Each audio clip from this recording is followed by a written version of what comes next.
The 2026 World Cup quarterfinals brought a distinct autumn chill to Boston, setting the stage for 90 minutes that would define the limit of Morocco's historic rise. On one side of the pitch stood a heavily favored French squad, the established kings of the tournament.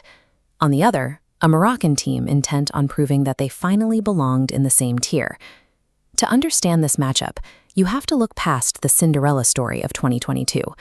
Morocco arrived in New England as a legitimate top 10 global powerhouse. Their resume is undeniable: Olympic bronze in 2024, a U20 World Cup title in 2025, and a recent African Cup of Nations trophy.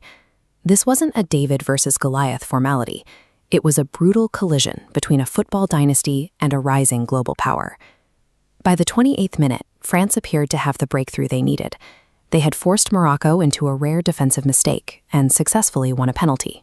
But the momentum vanished during a 3-minute and 11-second VAR delay. Kylian Mbappé was left standing alone on the spot, forced to wait while officials debated the contact. When the whistle finally blew, the delay seemed to have worked.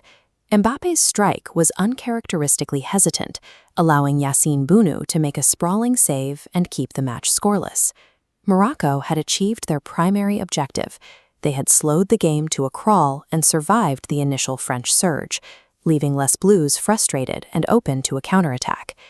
The central question of the match became psychological.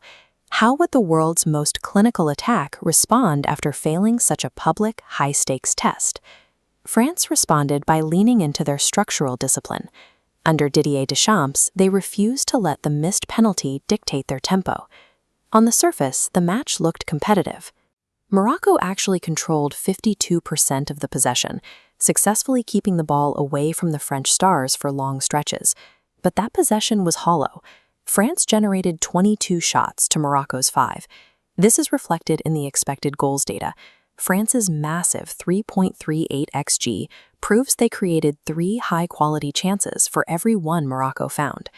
Morocco was holding the ball, but France was winning the space.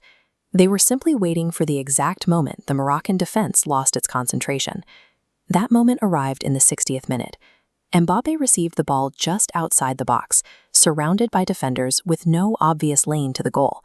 Without a run-up or any attempt to curl the ball, he released a snapshot with such power that Bounou couldn't react. It was a goal born from pure technical resolve. For Kylian Mbappé, this incredible strike did more than just open the scoring. He is now the first player to ever score 8 goals in 2 different World Cups, tying Lionel Messi's career mark of 21 goals at only 27 years of age. The sudden goal forced Morocco to shift. They had to abandon their defensive structure to chase an equalizer, which played directly into France's greatest strength, the transition. In the 66th minute, Ousmane Dembélé found the space he had been denied all afternoon, firing a low shot to make it 2-0. The reigning Ballon d'Or winner entered this tournament with 0 goals in major international competitions. He now has 5 goals and 2 assists in 6 games, finally matching his club-level output for the national team. This is the reality of the French attack. If an opponent manages to neutralize Mbappé, they inevitably leave the gaps that allowed Dembélé to end the match. Morocco leaves Boston with their head high. Despite the 2-0 loss, their performance across both the senior and youth levels confirms their status as a permanent fixture in the global top 10. They are no longer a surprise. They are a blueprint for how a rising nation can compete with the traditional powers of Europe and South America. But for France, this quarterfinal was a masterclass in poise. They produced over 3 goals of expected value against a world-class defense while giving up almost nothing in return. They absorbed the frustration of a 3-minute VAR delay and a missed penalty, yet their tactical structure remained perfectly intact until they found the breakthrough.